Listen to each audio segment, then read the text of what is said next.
Merci, Monsieur le ministre, merci, Monsieur le Président. Bonjour à tout le monde depuis la Nouvelle-Calédonie, où il fait un peu plus tard que chez vous.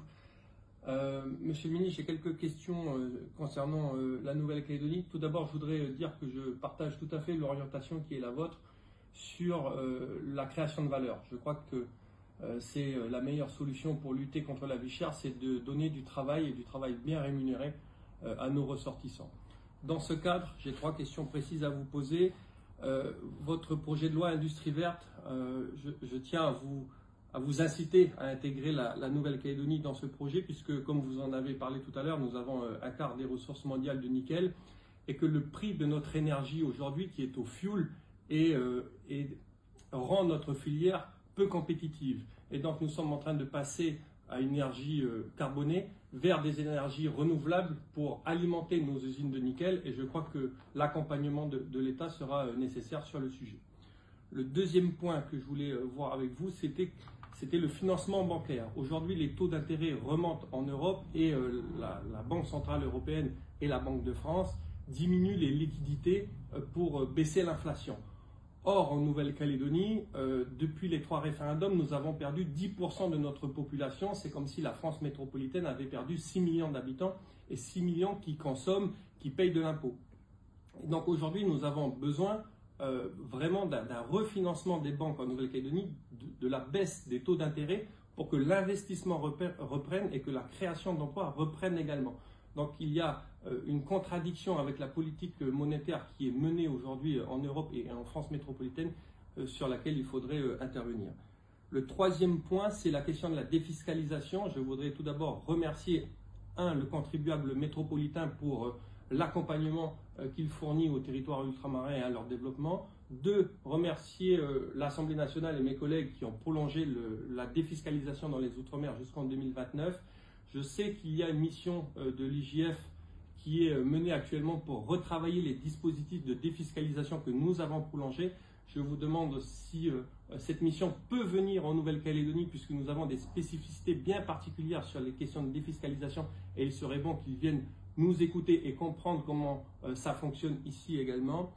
Enfin, je me permettrai sur la question plus générale, parce que je ne vais pas m'enfermer dans la Nouvelle-Calédonie, mais plus générale sur les questions ultramarines, la question de l'octroi de mer. Vous savez, la Nouvelle-Calédonie a l'autonomie fiscale depuis très longtemps et nous avions le même système de protection tarifaire à l'entrée sur l'ensemble des produits, même sur des produits que nous ne produisions pas. Nous avons enlevé cette protection tarifaire pour les produits que nous ne produisions pas. Il y a quelque chose sur lequel je voudrais vous alerter, c'est que lorsque nous avons abaissé cette protection tarifaire, lorsque nous avons mis cet impôt, cette taxe à zéro sur les produits que nous ne produisions pas, ça ne s'est pas retrouvé dans le pouvoir d'achat du consommateur puisque les importateurs grossistes ont gardé la marge pour eux. Donc si vous deviez revoir l'octroi de mer et la diminution de certaines taxes à l'entrée, n'oubliez pas surtout de contrôler les importateurs et les grossistes parce que sinon ça ne se retrouvera pas dans le pouvoir d'achat de nos ressortissants. Voilà, je vous remercie, Monsieur le Ministre. Merci beaucoup. Alors, d'abord sur le projet de loi Industrie verte, moi je confirme que je souhaite qu'il y ait des dispositions spécifiques à l'outre-mer dans ce projet de loi. Ces dispositions peuvent et doivent évidemment porter sur l'industrie en Nouvelle-Calédonie, notamment sur l'industrie du nickel. BPI France a lancé à ma demande des dispositifs pour aider les entreprises à s'alimenter en énergie renouvelable plutôt que s'alimenter en énergie fossile. Nous avons mis en place une garantie publique qui couvre les contrats de long terme pour toutes les usines qui se réorientent vers des énergies renouvelables plutôt que vers des énergies fossiles. Ce dispositif sera opérationnel en septembre et il sera évidemment ouvert à la Nouvelle-Calédonie. Sur le financement bancaire, alors malheureusement, les pouvoirs du ministre des Finances sont grands, mais ils ne concernent pas les taux d'intérêt qui relèvent de la politique monétaire indépendante de la Banque centrale européenne. Donc là-dessus, mes moyens d'action sont nuls.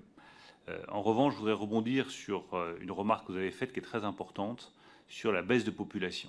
Je pense que c'est un des défis absolument considérables, pas de tous les territoires, mais d'un certain nombre de territoires ultramarins.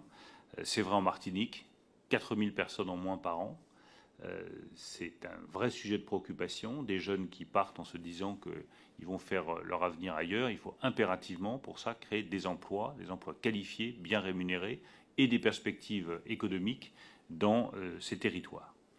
Sur la défiscalisation, bien, la mission se rendra en Nouvelle-Calédonie. Je vais m'assurer qu'elle se rende en Nouvelle-Calédonie. Je serai très heureux d'ailleurs de l'accompagner dans votre territoire qui est magnifique et où je me suis rendu à plusieurs reprises.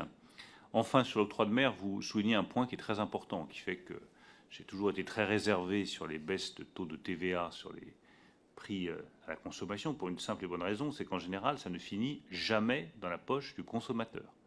Et c'est un des grands défis sur l'octroi de mer, c'est de s'assurer que si, par exemple, on baisse l'octroi de mer sur le riz, ce n'est pas le grossiste ou l'importateur qui prend la marge.